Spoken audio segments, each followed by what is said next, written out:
Art as catharsis.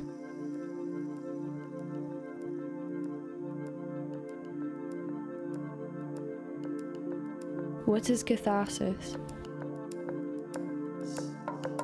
Catharsis.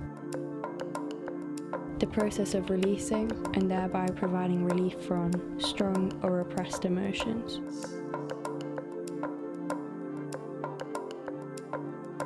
How can art be used as a cathartic action for us to let out our emotions and feel more at ease in our daily lives?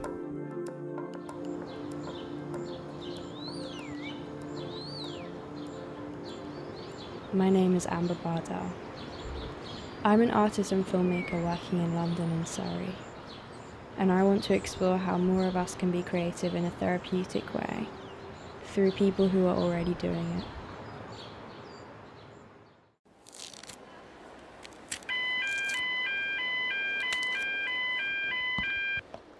It was funny how the alarm went off. It was one of those things I thought nobody else saw, but when I turned to my friend, we laughed about the idea of a tangerine alarm. Oh, okay. Come back here later. I can now reflect and ponder about the strange beauty of these events, yet at the time I was unaware of the context it now bears to me. It will be fine. Just listen to what they say. It'll be fine. Why do we have to go? Did you hear that?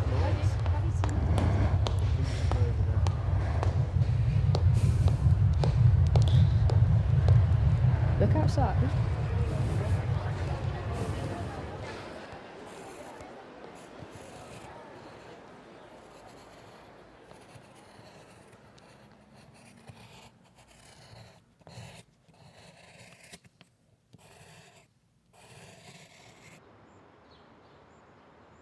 This drawing made me realise that art was my coping mechanism. Amidst a minor terror attack in a foreign country, I found myself locked inside one of the world's most famous art museums.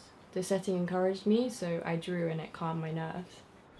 This event gave me a tumultuous memory to respond to creatively. So from everyone that I met, I started to create these scenes to interpret visually what I learnt from them.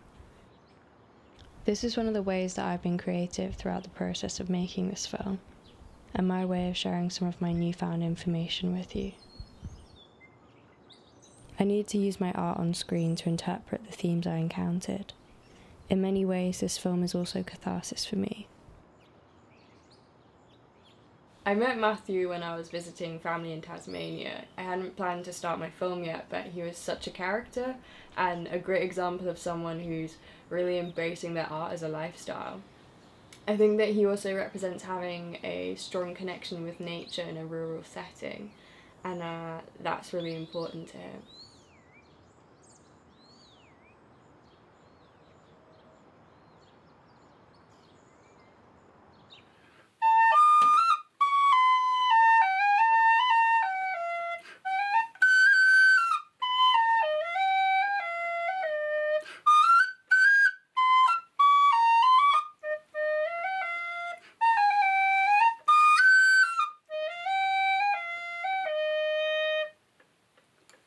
I think it's brilliant you can make that out of an old bike. Yes. It's amazing. I played tunes for years on our little bagpipes. And I finished up with a smaller repertoire than what I started with, and my playing was probably worse than what I started, but it didn't really matter because it filled the role of a piper, and exactly right, it was cathartic. Yeah. Yeah. How do you think playing music was cathartic for you at that time?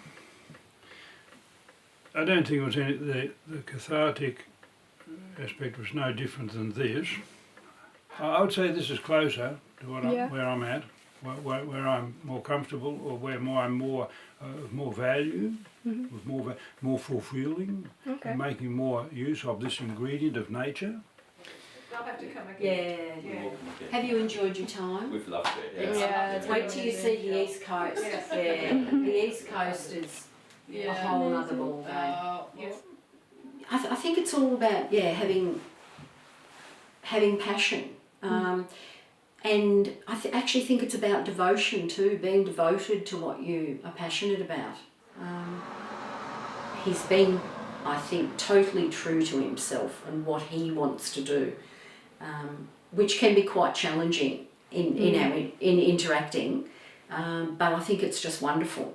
I think when I first met him, I thought everybody we meet, we are gifted knowledge, or we're gifted something, and I think probably that's the most important thing I've learnt from him, is just to get on with it and not have to live up to anybody's expectations. I enjoy making tools for making. Things that can be made by one person directly from materials that are around us. So how do you feel when you're making things? Well, I think you know about this as much as I do, as anyone, that we don't know how we feel because we're so engaged, we're so absorbed in what we're doing, but I think we would know if we felt terrible. So what do you think the point is in you living like this? Oh, well, that's what we call the big questions. Maybe there is a divine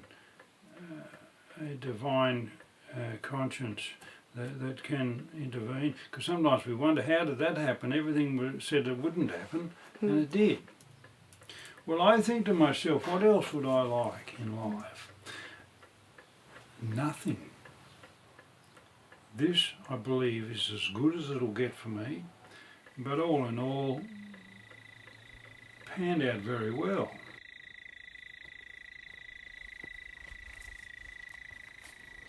Shivani works a lot with senses and memory to inform her work. I think that she learns about herself through her process, and its abstract nature really lends itself for this. She reminds me that when we break away from trying to depict realism in art, we can explore ourselves more. My work is, I would say, mainly a meditation on memory. And then there's lots of different aspects that kind of come into that, but I'd say at the moment that's the keyhold. So I kind of revisit specific memories and try to recreate something from them in the work. That ends up usually being quite abstract, because I think when I revisit the memory, it changes each time, or a new quality pops up. I think that I go back to memories that are really sensual for me anyway. I think I wouldn't revisit them otherwise. So it's sensual, but I guess really emotional as well. So I think those two things are kind of really linked up. They usually are around people that I've lost or I don't know anymore. And I think those are kind of like the most profound experiences for me. It's almost like a private ritual in a way. I mean, probably we all do that to a certain extent. I think, there are things that we that feel like a bottomless well. And I think those are the ones that are like easier to excavate, because it's like you're always finding new treasure. I think also what's interesting about revisiting things is that they change, and I think that kind of dynamic process can help you change. Like, I think it changes you when you can revisit something and approach it in a different way, or understand it in a different way. And I always try to find different processes and different approaches to the material to reflect that aspect of the memory. So sometimes it might be a really thin application of paint because it's something that I can't get a hold on, or something that's more ethereal, and then sometimes the material is quite heavy or more bulky.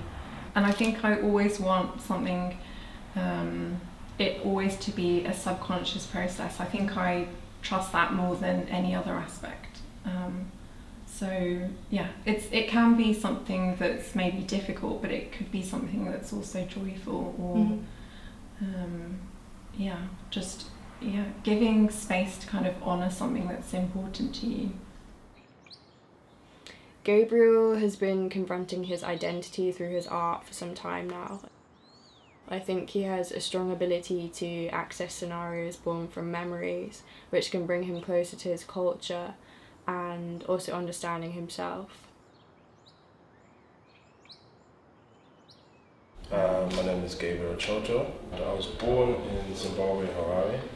Came here at the age of 5 in 2000 or 2001. I'm an artist based in London. You put the detail of your oil paintings into the faces. Why did you do that? In 2017, unfortunately, my grandfather passed away just before my degree show. And so I thought, let me just do an etch of my grandfather. And I wanted to leave it as that, and I just thought to myself, let's just paint it. And I think once after doing my granddad's face, something just felt like I should just leave it as that. And I think as an artist, for me, finding that moment of being like, I'm done, I've finished, is something that I've always been searching for. But I felt like doing this, posing this kind of style and technique, that's where I actually found myself to be like, I can actually say I'm finished. So, how does the physical process of your work therapeutic? I definitely see it as therapeutic because there is the whole paying attention to detail, straight from the drawing that I do on paper and then transferring that onto a zinc plate, spending close to like 30 to 40 minutes on it. I think that it also helps me think of what mark is really needed. With this piece, which I called the Ancestral Passage, I was working again with memorabilia when I was in Zimbabwe. I had a nanny, well, she went to a shaman, but I came along. It was just something that I guess was not a traumatic memory, reoccurring? but a reoccurring traumatic memory. But for me, at the age I am right now, I just always wanted to see what would it look like if I was involved in that, and I guess going through that whole introduction to the ancestors and being educated through the way of life, the whole custom ceremony thing. And I thought, let me just create a scene and see what that actually looks like. There's clearly a connection between these memories when you're really young, but you decided to depict yourself at the age you are now. I think it's more of when I look back, just trying to remember something. I can't remember exactly what I looked like as a child. Yeah. It's just really weird. I just remember myself being me now. Yeah. No, I think everyone kind of has as that. well. So I think I kind of worked with that. I mean, I could have found a younger relative and just posed as me, but where's the fun in that? No, it makes sense to do this. Yeah. This one was working with memory. Again, I remember being 4 or 5 years old. My mum would always allow me out the compound. I can just freely walk around the township. Zimbabwe, it's not that dangerous for children anyways, but I remember seeing these teenage boys, and they'll be making toy wire cars for all children. All you have to do is give them a few dollars. And I remember I always looked up to one guy called Tondurai, and I always said to myself, I want to be like him, because he's living a good life, he's making a little bit of money, all he has to do is make toy wire cars and he's happy. And literally that was, I guess, my first role model. And again, looking at that whole memory of being that's actually who I wanted to be like. Now that I'm in this country, what does it look like if I was there and I would end up doing that in my teenage years? What would it look like? And again, I put that into an image. So how has working with art made you, enabled you to explore your identity? I think art kind of gave you the freedom of being able to, I guess, paint, draw my thoughts. I started off within this practice looking at family albums. I got to a point where I ran out of images, and so I thought, as we're going on to not necessarily the second series, within this thing, but it's just more building that first series up into being something more personal, greater. So as we're going larger, I just thought to myself, now that it's more now focused about me, I don't have necessarily that many images, but what I can work from is memory. So do you think you can kind of use your art to access your culture and like experiences you might not have had? Yeah, exactly. I think using that to access my culture as well as I'm filling in also identity gaps. I like to say I'm telling African stories, which are my own, but in a European language. I was really impressed by Molly's approach to grieving. She has this ability to just shut everything off and go into her own world, and when she's making art she can just sit there and kind of clear her mind entirely, and I think that's really something a lot of people can learn from. I like drawing, painting, sketching. I prefer to draw like outlines of things than colouring in because with like colouring books you just have to colour in the pictures that are on there. And if you draw your own things then you can choose what you want to do. Definitely, yeah. When I visited Molly and her mum, it was about 2 years since her dad had passed away. I think that Molly had always called her a daydreamer and said that she would just zone out, but actually that skill has stood her in a good position after Ian died, because I think everything was quite overwhelming for her. And she's not a kid that would express herself with lots of tears or tantrums. She doesn't act out at all, and her way of dealing with her own emotions, which are separate from mine, is to go into her own little world.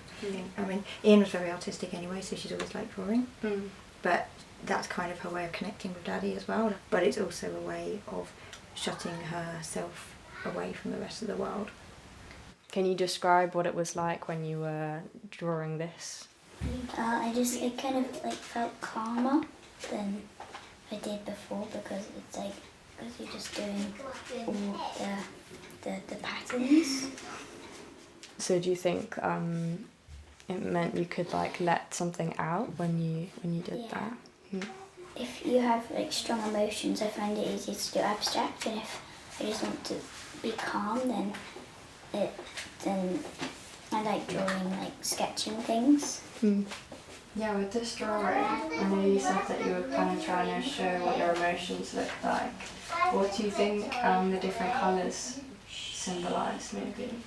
I think the orange one would be anger, because it's quite like got like quite fierce colours. Or this blue one would be sadness, because it's mixed light and dark, so it's kind of mixed, really sad and not very sad.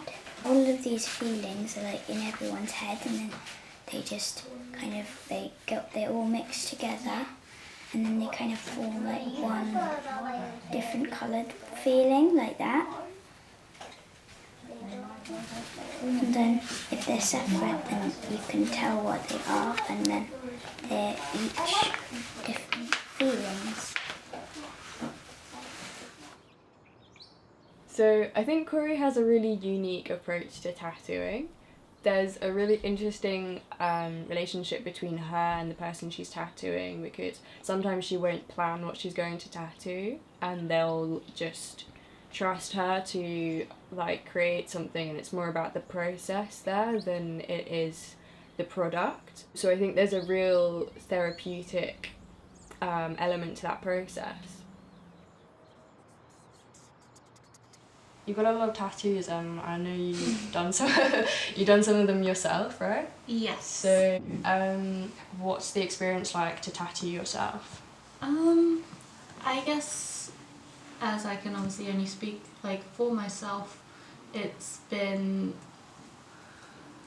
extremely liberating, because it's been a massive part of my journey into becoming a tattoo artist. I'm self-taught, and so it's the pathway of my learning.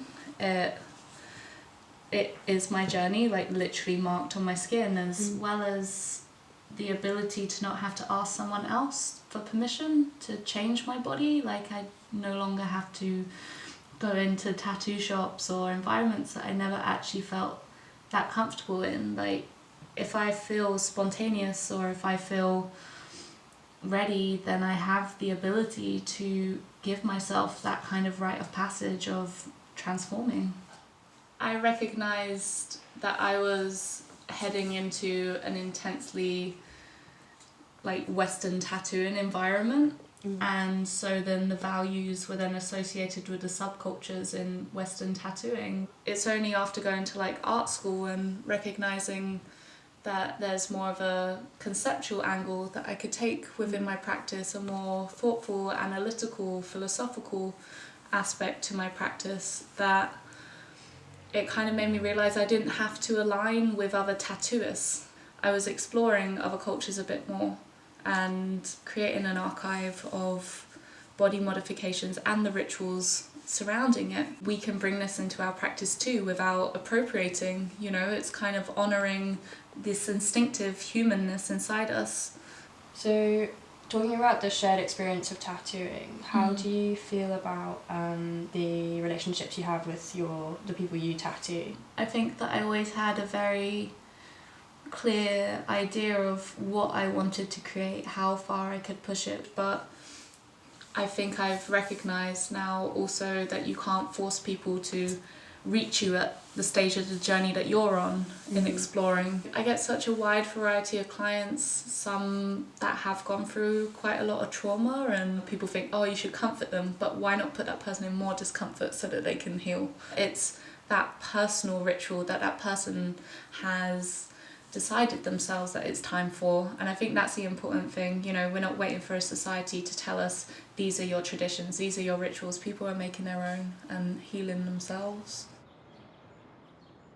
So I've known about the Meath charity for a while now, but it wasn't until I went there that I really realised the extent of what they do there, and I was just quite overwhelmed by how great a place it is and how many activities they offer. Do you want to explain a little bit about the Meath and what you do here? So welcome to the Meath Epilepsy Charity. We're a home that supports people who live with complex epilepsy and associated disabilities to live as fulfilled lives as possible and to live as independently as possible. Yeah, we have a really broad range of creative activities at the Meath. For example, we have a photography group, pottery. We have lots of different styles of art classes going on, and then we also have our social enterprise, Changing Perceptions, where the people we support upcycle donated furniture and also make their own furniture or homeware and nature houses from wood. You're not. All the furniture is donated by public, so we sell it as it is, and we also cherry pick things for the guys to work on. Each person, we hopefully get them to do the whole project so they see from start to finish what happens, and then sell the furniture in here. The way I look upon this place, especially where the furniture is concerned, is we're recycling. Yeah. I've designed everything to maximise the use of the material that we've got. Working here is a fantastic place to work. Not because I feel that I'm enabling the other people, my residents, my clients, but because they're helping me at the same time. We all get out of it what we put in. So my mum's been going to West Street Potters for a while now, and whenever I've visited there with her, I've really loved the atmosphere there is there. I think that it's a space that really embraces people with completely different skills and different abilities, and enables them to all come together and do something they love. You don't have to do it. You don't have to do it. No, do it. Do it. Well, you can do it. Do it. It's fine. There you go. Have a go. Put your hand there. Put your hand right inside. I'm Julia Quigley, and I'm a tutor with West Street Potters. Yeah, so what's West Street Potters? West Street Potters is an extraordinary organisation that's possibly been going since the 1950s. I think, yes, the whole point of it is actually to offer the facility to anybody who needs it. It's a very important area now, particularly for people who work during the day, and a lot of them are in the digital world, and they want to come and make things with their hands in the evening. How is pottery therapeutic for you? Well, it just gives you something that you can put your whole self into. When you're doing something with your hands, you tend to concentrate a lot more, and all your sort of home worries can disappear for a time at least. You know, everybody's got different stresses, and I think, well, I got more than most, I think, because my boys both got Tourette's syndrome for a start, and then mental health problems, and then so it's been a struggle all the time. And this is one of the things that you can come to, and we don't normally talk too much about. We're just very light-hearted and lots of jokes and laughter, and you always come out feeling better. Some people are really talented, some people have no talent at all, but it doesn't matter. It's really unique, and I do a lot of things with a lot of different people. There's something unique about this. It's quite hard to put it into words. It's a fundamental need within us to use our hands. And it's also that experience of intelligence of touch which moves over into other areas where feeling and touching and understanding something with your hands is incredibly important. I say to students that I learn as much from students as they learn from me, and they don't believe it, but it's absolutely true. It's a crossover of ideas. I may not learn skills from them, but I learn ideas and ways of making and ways of approaching. You know, it sparks off ideas in all of us, which I think is incredibly vital.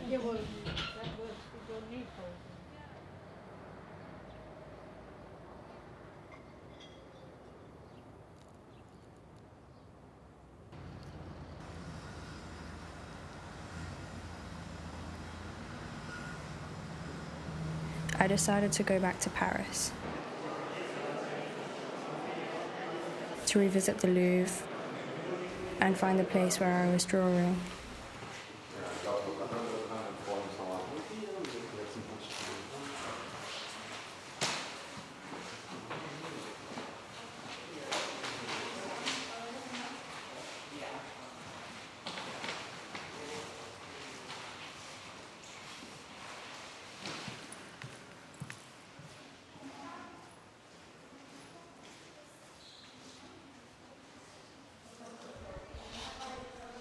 My experience in the Louvre was defined by an artistic reaction when I was seeking calm, and I found that drawing out the experience, responding to my instincts, and revisiting the site has given me more clarity and comfort.